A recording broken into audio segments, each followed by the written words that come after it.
In the autumn of 2000, I was literally brought to my knees while alone in a hotel room. I could barely breathe.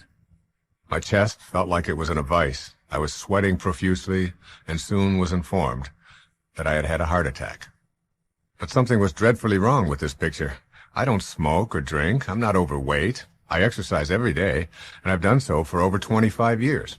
I watch what I eat, I meditate, I do what I love, and I love what I do. I have a great marriage. I have wonderful children.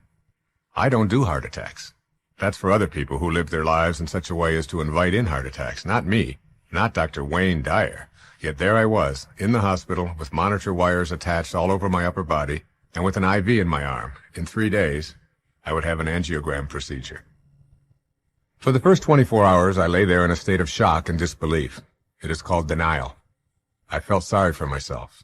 I refused to acknowledge that such a thing could happen to me. I was, to be honest, scared to death. After that first day, I began to rehash what I had written that you are about to hear. I reminded myself of the title. There's a spiritual solution to every problem. And this surely was a problem. I remembered that I could bring the energy of spirit right here to this hospital room. By doing so, I could actually turn this thing around. The facts were the facts. My heart had been injured. Now it was up to me.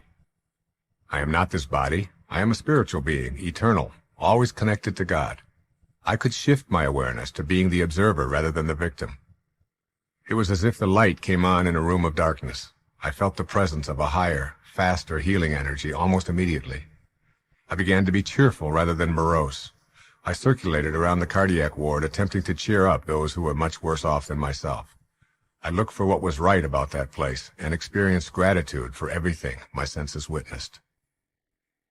On Monday morning, the angiogram revealed a blockage in one artery that may have been a part of my physical anatomy since birth. My heart was strong and the damage was minimal. A stent was inserted in the blocked artery after a balloon poked out the offending plaque. I am now back to my normal exercise and work routine. I decided to share this information with you to illustrate how a seemingly insurmountable problem has a spiritual solution readily accessible. It worked. Trust me. I, Wayne Dyer, know from first-hand experience. Can you make a flower grow? Probably your first response is, such a simple thing to do. Plant a seed, provide sunlight and water, and in time, a flower will emerge. However, I am inviting you to consider who or what generates the life that makes a flower grow.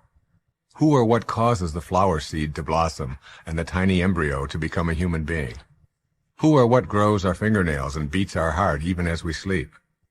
What is this force that keeps the planets in place and hurls our world through the galaxy at a breathtaking speed? These questions have been asked for as long as humans have had the ability to contemplate their existence. Spirit is what I have chosen to call the invisible energy, which is the source and sustenance of life on this planet.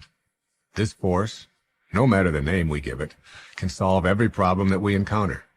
Recognizing the availability of an invisible force that can be put to use in solving a problem requires overcoming a great deal of our early training.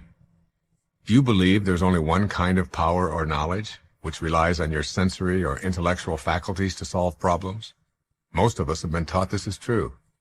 This is a conditioned attitude of non-recognition of our divine connection. In this state of non-recognition, we believe that medicines, herbs, surgery, and doctors are responsible for all healing, or that improving one's financial picture involves the exclusive application of working hard, studying, and sending out resumes. Patanjali described a kind of knowledge or power that is not accessed solely through the material world. Recognition that this power exists and is always available is the first step of activating it. As physical beings, we can make a flower grow, but if we are thoughtful, we realize that we cannot even begin to unravel the mystery of the invisible force that initiates life. Yet it is in this omnipotent spiritual world that we find the solutions to all of our problems. I think it is important to see spiritual as a part of physical rather than separate these two dimensions of our reality. It is all one. Spirit represents that which we cannot validate with our senses. The real key to understanding spiritual is this idea of our inner world and our outer world. One world, yet two unique aspects of being human. I have a friend who compares the physical to a light bulb and the spiritual to electricity. When I refer to spiritual, I do not intend it to be synonymous with religious. Religion is orthodoxy, rules, and historical scriptures maintained by people over long periods of time.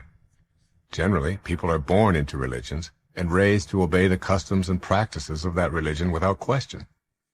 These are customs and expectations from outside of the person and do not fit my definition of spiritual.